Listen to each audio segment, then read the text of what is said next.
தமிழக வெற்றிக்கழக தலைவர் விஜய் அவர்கள் ஊழலை ஒழிப்போம் என்று சூளுரைத்து கொண்டிருக்கும் இந்த வேளையில் அதுக்கென்று ஒரு குட்டி கதை. தற்போது இந்த கதை இணையத்தில் வைரலாகி வருகிறது.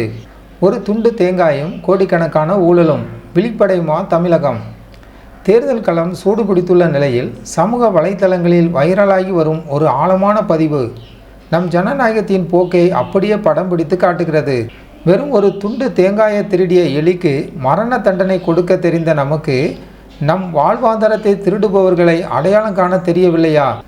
இது குறித்த விரிவான அலசலை பார்ப்போம். அந்த வைரல் வரிகள், சமீபத்தில் பகிரப்பட்ட அந்த விழிப்புணர்வு வரிகள் இதோ.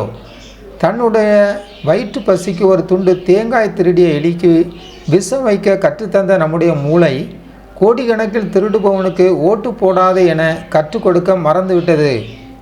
இந்த வரிகள் வெறும் சொற்கள் அல்ல, நம் சமூகத்தின் முரண்பாட்டை தோலுரித்து காட்டும் சாட்டை அடி.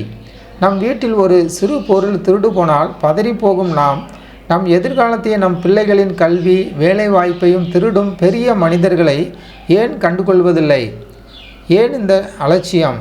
தேர்தல் திருவிழா, காசு விநியோகம். தேர்தல் வரும்போது மட்டும் கொடுக்கப்படும் சில 100 ரூபாய்களுக்காக அடுத்த 5 ஆண்டுகளின் உரிமையை நாம் அடகு வைக்கிறோம். பசிக்கு திருடும் எலி, அது தன் உயிர் பிழைக்க செய்யும் சிறு தவறு, அதற்கு நாம் கொடுக்கும் தண்டனை விஷம். பதவிக்கு திருடும் நபர்கள், இவர்கள் நம் வரிப்பணத்தை சுரண்டி வசதியாக வாழ்பவர்கள், இவர்களுக்கு நாம் கொடுக்கும் பரிசு ஓட்டு. இந்த முரண்பாடு மாறாத வரை அடிப்படை தேவைகளான சாலை வசதி, குடிநீர் மற்றும் தரமான கல்விக்காக நாம் ஒவ்வொரு முறையும் வீதியில் இறங்கி போராட வேண்டிய நிலைதான் நீடிக்கும். வாக்காளர்களின் கடமை.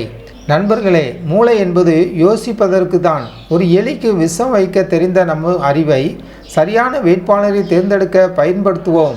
உங்கள் தொகுதிக்கு யார் வருகிறார்? அவர் இதற்கு முன் செய்த பணிகள் என்ன? அவரின் பின்னணி என்ன என்பதை ஆராயுங்கள்.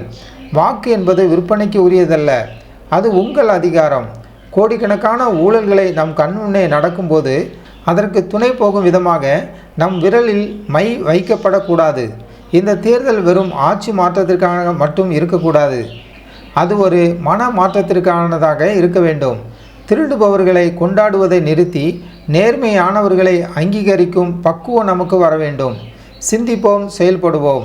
இதுபோன்ற மேலும் பல விழிப்புணர்வு தகவல்களுடன் ஜனநாயகம் டிவி சேனலை சப்ஸ்கிரைப் செய்யுங்கள்.